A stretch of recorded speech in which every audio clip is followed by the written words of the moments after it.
Hello students, कैसे हैं आप सभी लोग। आई होप आप सभी लोग अच्छे होंगे। Right now this is your teacher Neha Sharma and please welcome to our channel that is EduVibe, the vibe of smart education.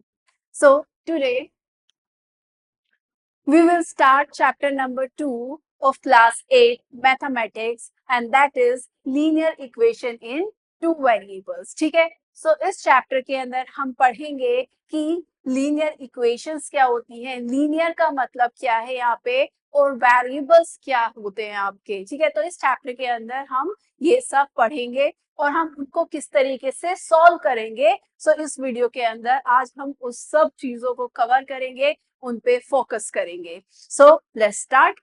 So let's begin with the introduction. What are linear equations? What are variables? What are constants? And all these. ठीक है, आप लोगों ने as you have already studied in class 7th also, so आप लोगों को एक थोड़ा आइडिया पहले से ही होगा। ठीक है, आज ये थोड़ा सा और एक्सटेंडेड, इसका क्या है, एक्सटेंडेड वर्जन है जो आज हम पढ़ने वाले हैं। ठीक है, so in earlier classes, you have come across several algebraic expressions and equations. So आपने algebraic expressions and equations पढ़ी होंगी। algebraic expression क्या है? algebraic expression और equation में एक छोटा सा difference है। algebraic expression क्या है कि जब भी कोई नंबर्स और वेरिएबल्स आपस में आके कंबाइन करते हैं तो वो क्या कहलाते हैं, वो algebraic expressions कहलाते हैं। ठीक है, तो उसमें जैसे आपका 5x, आपका 5 यहाँ पे क्या है, 5 आपका एक कांस्टेंट है। ठीक है, और एक ये x क्या है, आपका वेरिएबल है। ठीक है, इसको 5 को कांस्टेंट भी बोल सकते हैं, बट जब कोई भी नंबर हमारा वो अगर किसी भी वेरिएबल के आगे लग जाता है तो हम उसको कोफिशिएंट बोलते हैं। क्या बोलते हैं? कोफिशिएंट बोलते हैं।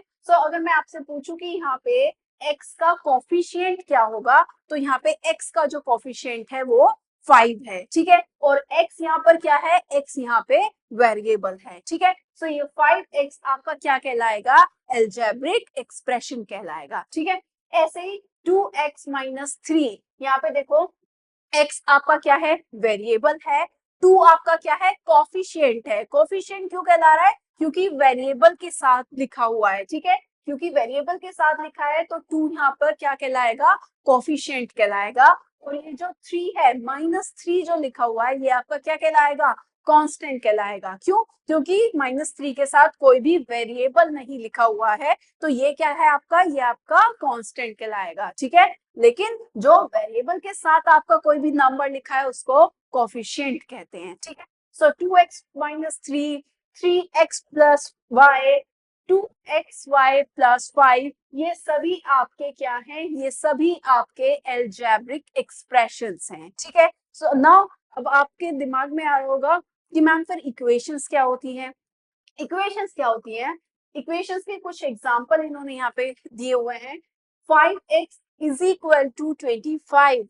एज यू कैन सी, यहाँ पे सिर्फ एक टर्म थी आपकी 5x। ठीक है, यहाँ पे क्या था, सिर्फ आपका 5x था, और एंड दैट्स इट, ये यहीं पे खत्म हो जा रहा था। इसके आगे इज इक्वल टू करके कुछ भी नहीं गिवन था। ठीक है, यही डिफरेंस है अलजेब्रिक एक्सप्रेशंस में और इक्वेशंस में। जब भी हम इक्वेशंस की बात करेंगे तो वहां पे इक्वालिटी का साइन आएगा ही आएगा, यानी कि ये आपका क्या है, ये आपका इक्वालिटी का साइन है। किस चीज का साइन है, इक्वालिटी का साइन है। ठीक है, तो इक्वेशन में हमारा इक्वालिटी का साइन आ जाता है, बट एल्जेब्रिक एक्सप्रेशन में ऐसा नहीं होता, और यही डिफरेंस है आपका एल्जेब्रिक एक्सप्रेशन में और इक्वेशन में। ठीक है, अब क्योंकि इक्वेशन क्या है, इक्वेशन में इक्वालिटी का साइन लगा है, तो जो इक्वालिटी के साइन के लेफ्ट हैंड साइड पे जो भी आपकी टर्म लिखी हुई है वो आपकी क्या कहलाती है, लेफ्ट हैंड साइड। और जो आपकी इक्वालिटी के राइट हैंड साइड पे जो टर्म लिखी हुई होती है उसे क्या बोलते हैं, राइट हैंड साइड। ये सबको पता है, ये LHS कहलाता है, लेफ्ट हैंड साइड। और इक्वल्स टू के साइन के बाद जो लिखा होता है उसे हम क्या बोलते हैं, राइट हैंड साइड, यानी कि RHS। और ये हमेशा क्या होनी चाहिए, इक्वल होनी चाहिए। ठीक है, वो यानी कि इक्वेशन है, इक्वेशन में इक्वालिटी का साइन मतलब क्या है कि आपकी both the sides, that is आपकी लेफ्ट हैंड साइड और आपकी राइट हैंड साइड वो आपस में कैसी होनी चाहिए, इक्वल होनी चाहिए, ठीक है। सो आपको एल्जेब्रिक एक्सप्रेशन और इक्वेशन के बीच में डिफरेंस आपको समझ आ गया होगा, ठीक है। ऐसे ही आपका 2x माइनस 3 इक्वल्स टू 9 है, ठीक है। इसलिए आपका 2x plus 5/2 is equal to 37/2 है। सो ये सभी आपके क्या है, इक्वेशन के एग्जाम्पल हैं और ये सब आपके क्या है, एल्जेब्रिक एक्सप्रेशंस के एग्जाम्पल्स हैं। ओके, नाउ अब जरूरी नहीं है कि आपकी जो इक्वेशंस है उसमें एक ही वेरिएबल हो, उसमें दो वेरिएबल भी हो सकते हैं, बट क्योंकि हम इस चैप्टर में, हमारा जो चैप्टर है वो linear equation in one variable के बारे में बात करता है, यानी कि हम रेस्ट्रिक्ट हो गए हैं कि हम इस चैप्टर के अंदर आपका एक ही वेरिएबल के बारे में बात करेंगे और वो भी कैसा होना चाहिए, लीनियर होना चाहिए। और लीनियर का क्या मतलब है कि जो भी वेरिएबल आपका गिवन होगा, चाहे आपका वेरिएबल गिवन हो x, चाहे आपका वेरिएबल गिवन हो y, और चाहे आपका वेरिएबल गिवन हो z, कोई भी वेरिएबल इक्वेशन के अंदर कोई भी वेरिएबल गिवन हो सकता है। जैसे यहाँ पे 5x गिवन है, हो सकता है ये 5y हो सकता था ना, तो ये भी तो एल्जेब्रिक एक्सप्रेशन है, right. So for example 2x plus 4 आपका ये एल्जेब्रिक एक्सप्रेशन गिवन है, ठीक है। सो यहाँ पर कितने वेरिएबल्स हैं, एक वेरिएबल है, कितने वेरिएबल हैं, वन वेरिएबल ओनली, पूरे एल्जेब्रिक एक्सप्रेशन में आपकी कितने वेरिएबल है, वन वेरिएबल है। अब क्योंकि लीनियर के बारे में बात करेंगे तो लीनियर क्या होता है, लीनियर का मतलब है कि जो आपको वेरिएबल गिवन है उसकी हाईएस्ट डिग्री या फिर पावर वन होनी चाहिए। कितनी होनी चाहिए, वो वन होनी चाहिए, ठीक है। सो आपको यहाँ पे दिख रहा है जब कुछ नहीं होता, वेरिएबल के ऊपर कोई पावर नहीं होती, तब उसका मतलब क्या होता है, उसकी पावर कितनी है, वन है, ठीक है। सो उसकी पावर कितनी है, वन है। जैसे 2x, तो इसकी पावर वन है, तो ये क्या है आपका, ये आपका लीनियर इक्वेशन है, लीनियर एक्सप्रेशन है। और अगर मुझे इक्वेशन की अगर मैं बात करूं तो 2x इज इक्वल्स टू 4, ये आपका linear equation in one variable है। क्यों, क्योंकि ये वेरिएबल भी यहाँ पे कितना है, सिर्फ आपका वन वेरिएबल है, और उसकी हाईएस्ट डिग्री भी कितनी है, वो भी आपकी क्या है, वन है। हाईएस्ट जो डिग्री है या मैं जो पावर बोलूं वो भी कितनी है, वेरिएबल की वन है। तो ये आपकी इक्वेशन क्या कहलाती है, ये आपकी इक्वेशन कहलाती है लीनियर इक्वेशन। ये आपकी कैसी इक्वेशन है, लीनियर इक्वेशन है आपकी, ठीक है। और इसी के बारे में हम इस चैप्टर के अंदर पढ़ेंगे, ठीक है। सो आई होप ये क्लियर हो गया होगा कि linear equation in one variable क्या है, वेरिएबल क्या है, और आपका लीनियर का मतलब क्या है, ठीक है। तो इस चैप्टर में हमारा सिर्फ ये बहुत ही छोटा सा चैप्टर है, आपको लीनियर इक्वेशन पता चल गए हैं, लीनियर इक्वेशन वन वेरिएबल क्या होता है, वेरिएबल्स क्या है, कांस्टेंट क्या है, कोफिशिएंट क्या है, ठीक है, क्या पावर होती है वेरिएबल की। तो अगर वन वेरिएबल की पावर वन है तो वो क्या कहलाता है, वो लीनियर कहलाता है। फॉर एग्जाम्पल जैसे आपको यहाँ पर गिवन है एक्स स्क्वायर प्लस वन और इक्वल्स टू, अगर ये जीरो करके आपको कोई एक इक्वेशन गिवन होती तो क्या ये लीनियर इक्वेशन है। आप बोलोगे मैम आपने तो बोला था कि वेरिएबल की जो हाईएस्ट डिग्री है वो कितनी होनी चाहिए, वो वन होनी चाहिए, लेकिन यहाँ पे एक्स की जो पावर है वो कितनी है, वो टू है, तो ये आपकी लीनियर इक्वेशन नहीं है। हाँ, वेरिएबल एक ही है, लीनियर ये, लेकिन ये लीनियर नहीं है, ठीक है। तो क्या है फिर ये, तो ये आपकी कहलाएगी क्वाड्रेटिक इक्वेशन। क्या कहलाएगी आपकी, क्वाड्रेटिक इक्वेशन। यानी कि जहां पर पावर कितनी होती है वेरिएबल की, टू होती है, ऐसी इक्वेशन क्या कहलाती है, आपकी क्वाड्रेटिक इक्वेशन कहलाती हैं, ठीक है। ऐसे ही अगर आपकी आपका इक्वेशन होती ये, तब तो यहाँ पे डिग्री कितनी है वेरिएबल की, यहाँ पे वेरिएबल की डिग्री है कितनी, थ्री है। तो इस केस में ये जो आपकी इक्वेशन है ये क्या कहलाती है, ये आपकी कहलाती है क्यूबिक इक्वेशन, ठीक है। जहां पे वेरिएबल की पावर पावर ऑफ वेरिएबल 1 होगी तो वो कहलाएगा आपका लीनियर इक्वेशन। क्या कहलाएगा आपका? Linear equation. अगर आपकी वेरिएबल कितनी है, हाईएस्ट पावर वेरिएबल की कितनी है, 2 है, तो वो आपकी इक्वेशन कहलाएगी क्वाड्रेटिक इक्वेशन। ठीक है। और अगर power of variable, highest power of variable कितनी है वेरिएबल की, वो आपकी 3 है, तब वो आपकी इक्वेशन क्या कहलाएगी? क्यूबिक इक्वेशन कहलाएगी। ठीक है। बट क्योंकि हम यहाँ पे लीनियर की बात कर रहे हैं, तो यानी कि यहाँ पे जो वेरिएबल होगा उसकी हाईएस्ट पावर कितनी होगी? 1 होगी। और क्योंकि लीनियर की बात कर रहे हैं तो वेरिएबल भी, सॉरी, लीनियर इक्वेशन 1 वेरिएबल पढ़ रहे हैं, तो आपका वेरिएबल भी कितना होगा? वो भी आपका एक ही होगा। ठीक है। So moving to the next. ठीक है। अब कुछ थोड़ा सा और ब्रीफ में देख लेते हैं आपके एनसीईआरटी की बुक में, और आपको अच्छे तरीके से समझाने के लिए आपको और भी अच्छे तरीके से समझाया गया है।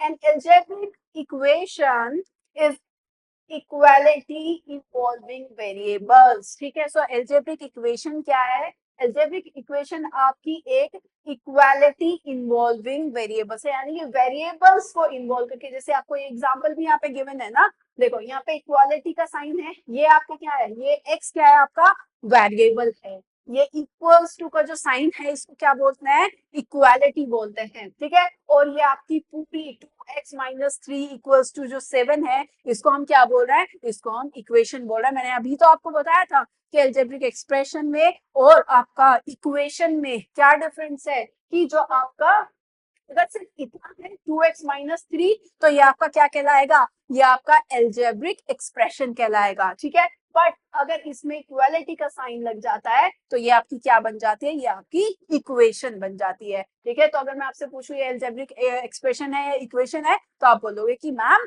ये इक्वेशन है हमारी। ठीक है। और जिसमें हमारी लेफ्ट हैंड साइड और राइट हैंड साइड दोनों कैसी होनी चाहिए? वो इक्वल होनी चाहिए। ठीक है। जैसे अगर मैं इसी इक्वेशन को अगर मैं सॉल्व करूं, 2x-3 इक्वल्स टू 7। ठीक है। सॉल्व करते हैं। ये 2x वेरिएबल वाली जो टर्म है वो वहीं पे रहेगी, इक्वल्स टू का साइन है वो भी यहीं रहेगा, ये 7 भी इधर रहेगा। जब भी हम किसी इक्वेशन को सॉल्व करते हैं तो उसमें दो तरीके की टर्म्स होती हैं, एक तो आपकी वेरिएबल्स होते हैं और एक आपके क्या होते हैं? कांस्टेंट होते हैं। तो हम जब भी कभी इक्वेशन हमें सॉल्व करनी होती है तो हम ट्राई करते हैं कि वेरिएबल्स वाली जो टर्म है उनको एक साइड रखें और जो आपकी कांस्टेंट वाली टर्म्स हैं उनको एक साइड रख के सॉल्व करें। ठीक है। वेरिएबल्स वाली टर्म हमने एक तरफ रखी, उसी तरफ है लेफ्ट हैंड साइड पे, ये 7 अपना लेफ्ट हैंड साइड पे एक ये -3 क्या है? आपकी कांस्टेंट है, ये एक एक्स्ट्रा टर्म है, तो हम इसको ले जाएंगे इधर की तरफ, इसकी हम साइड चेंज कर देंगे। और जब भी हम साइड चेंज करेंगे तो हमारा साइन क्या हो जाएगा? चेंज हो जाएगा। अगर ये इधर माइनस में है तो उधर जाके क्या हो जाएगा? प्लस में हो जाएगा। तो ये क्या हो जाएगा? ये प्लस के 3 हो जाएंगे। ठीक है। 2x एज इट इज रहेगा, ये कितना हो जाएगा? 10 हो जाएगा। ठीक है ना। अब x के साथ जो 2 रखा है ये किस में? मल्टीप्लाई में रखा हुआ है, राइट? x, ये इधर 10 एज इट इज रहेगा। अब हम इस 2 को हम दूसरी साइड लेके जाएंगे। ठीक है। तो क्योंकि ये मल्टीप्लाई में है इधर, तो ये इधर की तरफ जब जाएगा, जब हम इसकी साइड चेंज करेंगे तो ये मल्टीप्लाई से किस में चेंज हो जाएगा? डिवाइड में। सो ये किस चीज में चेंज हो जाएगा? नीचे जाएगा डिवाइड में, जब इसकी साइड चेंज हो जाएगी। एक तरफ अगर कोई चीज माइनस में रखी है और हम उसे दूसरी तरफ ले जा रहे हैं तो वो किस में हो जाएगी? प्लस में हो जाएगी। कोई चीज प्लस में रखी है उसकी साइड चेंज करना है तो माइनस में हो जाएगी। अगर कोई एक चीज एक तरफ मल्टीप्लीकेशन में रखी है और हमें उसकी साइड चेंज करनी है तो वो क्या हो जाएगी? दूसरी तरफ जाके डिवाइड में चली जाएगी। और अगर कोई एक चीज एक तरफ डिवाइड में रखी है और हमें उसकी साइड चेंज करनी है तो वो किस में चेंज हो जाएगी? डिवीजन में चेंज हो जाएगी। ठीक है। अब क्योंकि यहाँ पे 2 क्या किस में रखा हुआ था? मल्टीप्लीकेशन में रखा हुआ था, तो हम इसकी साइड चेंज करेंगे तो ये किस में जाएगा? डिवीजन में जाएगा। नाउ x कितना आ जाएगा? 5 आ जाएगा। ठीक है। तो x क्या आएगा? 5। ठीक है। यानी कि इसका जो सॉल्यूशन आया है वो कितना आया है? 5 आया है। बट हमें कैसे पता कि जो हमने सॉल्यूशन निकाला है वो आपका सही है या नहीं है? तो उसको भी चेक करने का एक तरीका है। सो चेक करते हैं, हमारी x की वैल्यू कितनी आई है? 5। ठीक है, हमारी x की वैल्यू आई है 5। राइट ना, हमारे पास दो साइड है इक्वेशन की, एक है लेफ्ट हैंड साइड। ठीक है, तो लेफ्ट हैंड साइड लेते हैं अपनी। लेफ्ट हैंड साइड है हमारी 2x माइनस 3। राइट, इसमें हम x की वैल्यू को कितना पुट करेंगे? 5। सो पुट करते हैं, ये आएगा 5 माइनस 3। सो ये कितना हो जाएगा? 10 माइनस 3। तो आंसर कितना आया हमारा? 7। राइट, नाउ दूसरी साइड है हमारी कौन सी? RHS, जो ऑलरेडी क्या है? 7 है। सो हमारी जो लेफ्ट हैंड साइड है और हमारी जो राइट हैंड साइड है दोनों ही क्या है? 7 है। दैट मीन्स हमारी लेफ्ट हैंड साइड और राइट हैंड साइड क्या है? वो इक्वल आ गई है। और इसका मतलब है कि जो आपने x की वैल्यू 5 निकाली थी वो आपका बिल्कुल सही था। और इक्वेशन क्या है? इक्वेशन कैसे पता चलता है कि इक्वेशन ही है ये? कि उनकी लेफ्ट हैंड साइड और राइट हैंड साइड कैसी होनी चाहिए? इक्वल होनी चाहिए। तभी तो बीच में इक्वालिटी का साइन गिवन है ना, कि उसकी जो लेफ्ट हैंड साइड है और जो राइट हैंड साइड है वे आपस में कैसी होंगी? इक्वल होंगी, बैलेंस्ड होंगी। ठीक है ना। सो देखो यही बोला हुआ उन्होंने कि जो इक्वेशन की दोनों साइड होती है, चाहे वो आपकी लेफ्ट हैंड साइड हो चाहे राइट हैंड साइड हो, वो कैसी होनी चाहिए? वो बैलेंस्ड होनी चाहिए, वो आपस में। और कोई भी चीज बैलेंस कब होती है? जब वो आपस में कैसी होती है? इक्वल होती है। Is that clear? So that's all about the introduction. Linear equation in one variable में आई होप आप सभी को क्लियर हो गया होगा कि क्या आपकी लीनियर इक्वेशन क्या होती है, linear equation in one variable क्या है। इवन आपका क्वाड्रेटिक इक्वेशन और क्यूबिक इक्वेशन का भी मैंने आपको छोटा सा जो है एग्जाम्पल दे दिया है कि क्वाड्रेटिक इक्वेशन कब कहलाती है कोई भी इक्वेशन, या क्यूबिक इक्वेशन कब कहलाती है। ठीक है, सो इंट्रोडक्शन में आज इतना ही था। सो stay tuned to our channel, that is EduVibe, the vibe of smart education. Have questions, feel free to ask anytime, and looking forward to a great year ahead. Thank you for watching.